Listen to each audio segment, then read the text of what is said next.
आदरणीय एकनाथदादा शिंदे, मुख्यमंत्री महाराष्ट्र राज्य. पत्र लिहिण्यास कारण की तू सुरू केलेली लाडकी बहीण माझी या योजनेअंतर्गत आम्हाला तू दर महिना 1500 रुपये देणारस. पण दादा, आम्हाला हे पैसे नकोयत. त्या बदल्यात तू गॅसचे दर कमी कर, विजेचे दर कमी कर, चांगले रस्ते तयार कर, ट्रॅफिकची समस्या सोडवण्याचा प्रयत्न कर, जेणेकरून तुझ्या भाऊजींना पैशांची चणचण लागणार नाही.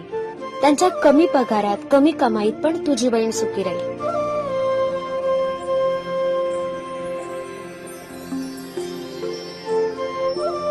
दादा, आणखी एक विनंती करते.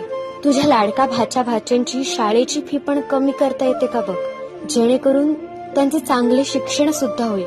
दादा, आम्हाला 1500 रुपये खरंच नको देऊ, पण आमच्या संसारात ज्या आवश्यक गोष्टी आहेत ना त्या जरूर दे.